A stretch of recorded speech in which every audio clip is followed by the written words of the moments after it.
రైతులకు సంబంధించిన ఏదైతే ధాన్యం కొనుగోలు కేంద్రాలు ఉన్నాయో దానికి సంబంధించిన వార్త ఇది.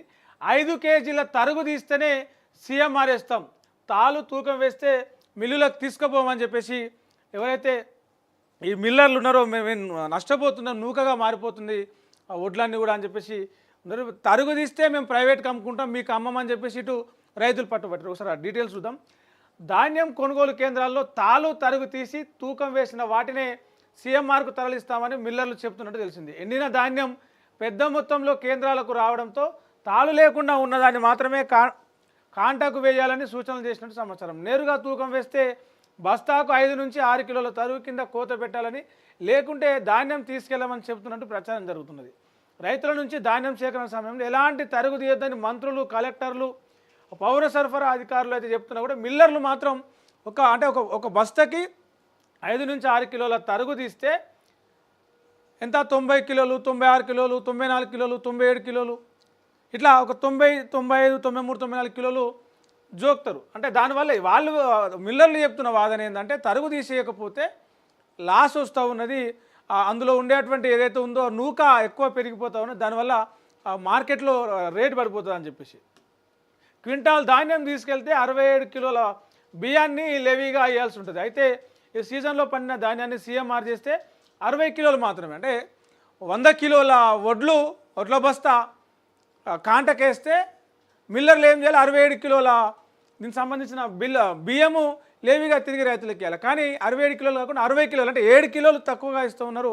దీనివల్ల మాకు నష్టమవుతూ ఉన్నది, మిల్లర్లకు వేసేది మేము ప్రైవేట్ వాళ్ళకి అమ్ముకుంటాం, లేకపోతే పట్టించుకొని మేమే ప్రైవేట్గా అమ్ముకుంటాం అని చెప్పేసి రైతులు చెప్తా ఉన్నారు. అంటే ఇట్లా ఎక్కువ వేడి కారణంగా బియ్యం నూకగా మరణంతో నష్టపోతున్నాం, మాకు ఇట్లయితే మాకెట్లా గిట్టుబాటు అవుతుంది అని చెప్పేసి ధాన్యం కొనేటువంటి ధాన్యం కొనుగోలు కేంద్ర నిర్వాహకుల మిల్లర్లు ఒకవైపు వాళ్ళు చెప్తా ఉన్నారు. అంటే మొత్తం మీద ఇప్పటివరకు అయితే 75 లక్షల మెట్రిక్ టన్నుల ధాన్యం సేకరించాలని లక్ష్యం పెట్టుకుంటే మొత్తం 7.5 లక్షల మెట్రిక్ టన్నుల ధాన్యం అయితే సేకరించారు. అందులో 5.10 లక్షల మెట్రిక్ టన్నుల సన్నధాన్యం, 2.5 లక్షల దొడ్డు ధాన్యం, మొత్తం 7,500 కొనుగోలు కేంద్రాల్లో కలిపి 5 లక్షల సన్నధాన్యం, 2.5 లక్షల దొడ్డు ధాన్యం అయితే సేకరించారు. జూన్ 30 వరకు కూడా ధాన్యం అమ్మకాలు చేసేలాగా ఈ కొనుగోలు కేంద్రాలు అందుబాటులో ఉండాలని చెప్పేసి చెప్తా ఉన్నారు. అధికారులు నిత్యం పర్యవేక్షణ చేసుకుంటా తరుగు తక్కువ చేయాలని చెప్తున్నప్పటికీ కూడా అక్కడ ఉన్నటువంటి పరిస్థితుల వల్ల తరుగు ఎక్కువ తీస్తున్నారని చెప్పేసి రైతులు,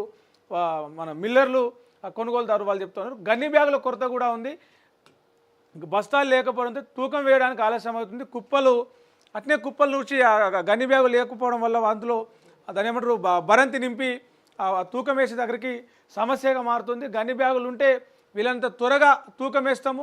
ఒకవేళ అకాల వర్షాలు వచ్చి ఆ వడ్ల కుప్పలు ఏదైతే ఉందో అవి నీళ్ళలో నానకుండా ధాన్యం పాడు కాకుండా ఉంటుందని చెప్పేసి రైతులు వీళ్ళని ఎక్కువగా ఆ గన్ని బ్యాగులు మార్కెట్లకు ఇవ్వాలి, రైతులకు ఇవ్వాలని చెప్పేసి అయితే రైతులు కోరుతూ ఉన్నారు.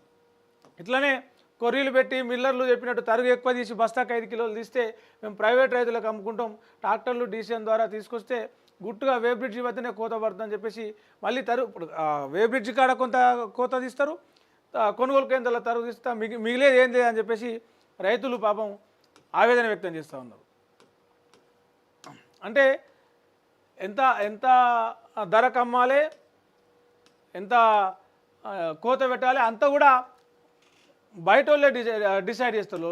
కష్టం చేసి ఎండకు వానకు అన్ని బాధలు ఓర్చుకొని పండించిన వాళ్లకు ఎలాంటి ఇది ఉండదు. ఇగో రైతు కష్టం దళారుల పాలు, జోరుగా దళారుల దందా, అడ్డగోలుగా కటింగులు పట్టించుకొని అధికారులు అని చెప్పేసి. అంటే పండించేందుకు మాత్రం, కష్టపడేందుకు మాత్రం ఉంటుంది, ధర నిర్ణయించుకునేటందుకు మాత్రం రైతులకు హక్కు లేదు, అధికారం లేదు. ఇప్పుడు కాదు, కొన్ని ఏళ్ళ నుంచే ఇది కొనసాగుతూ ఉంది. రైట్, ఇది మనం ప్రధానంగా ఈరోజు మనం అన్ని పేజీల్లో చూసేటువంటి ప్రధాన వార్తలు. తిరిగి రేపటి మార్నింగ్ న్యూస్లో మళ్ళీ కలుద్దాం. చూస్తూనే ఉండండి మరిన్ని వార్తల కోసం తొలి వెలుగు. నేను ప్రవీణ్ సుంకరి, సైనింగ్ ఆఫ్. వెల్కమ్ టు తొలి వెలుగు, నేను ప్రవీణ్ సుంకరి.